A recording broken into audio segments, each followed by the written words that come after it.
नमस्कार मित्रांनो, स्वागत आहे तुमचं माझ्या राणेस फूड अँड ब्लॉग चॅनलवर। आता मी आज नवीन रेसिपी घेऊन आली आहे, कच्च्या केळ्यांची भाजी। आता आपण ही केळी मी 5 घेतली आहे।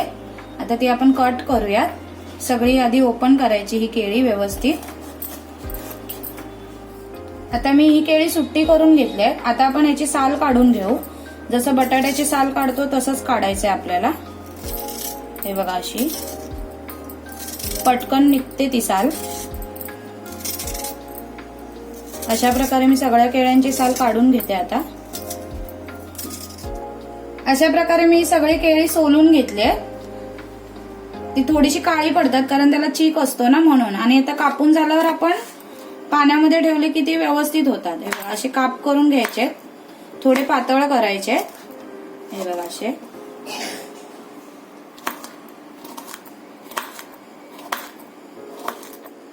अशा प्रकारे मी ही केळी सोलून त्याचे काप करून घेतलेत व्यवस्थित। हे बघा, पातळ असे केले। आता आपण फोडणीसाठी साहित्य बघूया।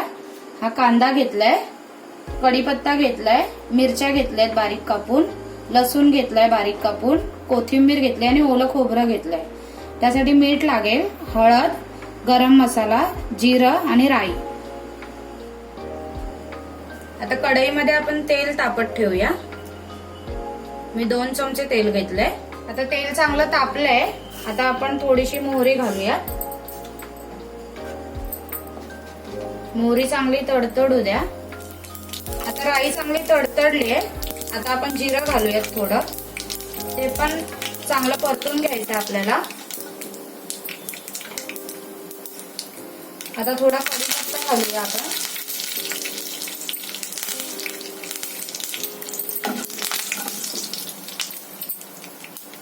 आता त्यामध्ये लसूण घालूया। तो चांगला खरपूस करून घ्यायचा आपल्याला।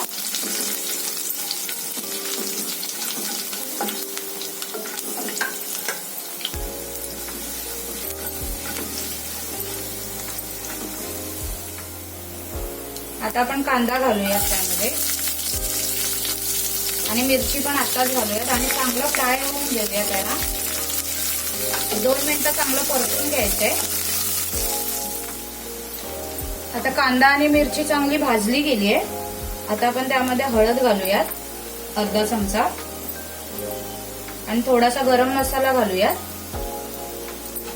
आता हे चांगलं मिक्स करून घेऊ। आता सगळं मिक्स झालेत मसाले। आता आपण ही मी केळीची काप आहेत ती पाण्यामध्ये थोडा वेळ ठेवली होती। आता मी ते पाणी गाळून घेतलंय। आता आपण कढईमध्ये घालूया।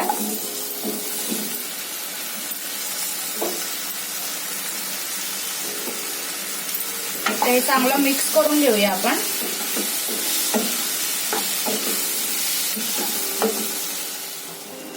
आता चांगली भाजी मिक्स करून घेतली मसाल्यामध्ये। आता आपण त्यामध्ये थोडंसं मीठ घालू चवीनुसार, आणि परत एकदा मिक्स करून घ्यायचंय। आणि आता भाजीमध्ये पाणी नाही घालायचं आपल्याला। आपण आता ह्याच्यावर थोडासा पाण्याचा हपका मारायचा आहे असा, आणि आपण झाकण मारून त्याला शिजवून घ्यायचंय 10 मिनिटं तरी। जर तुमच्याकडे असं झाकण नसेल तर तुम्ही एका ताटामध्ये पाणी ठेवून वाफेवर शिजवू शकता ही भाजी।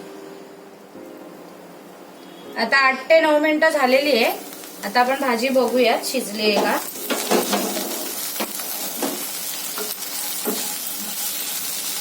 हे बघा, भाजी चांगली शिजली आहे, प्रेस पण होते हाताने। आता त्यामध्ये आपण ओलं खोबरं घालूया,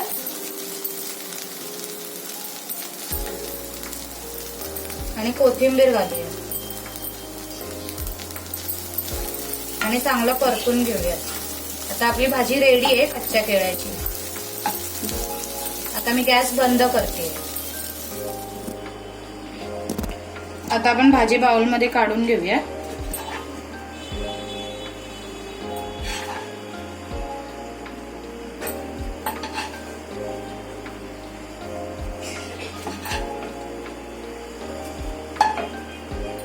आता त्यावरती आपण कोथिंबीर घालूयात.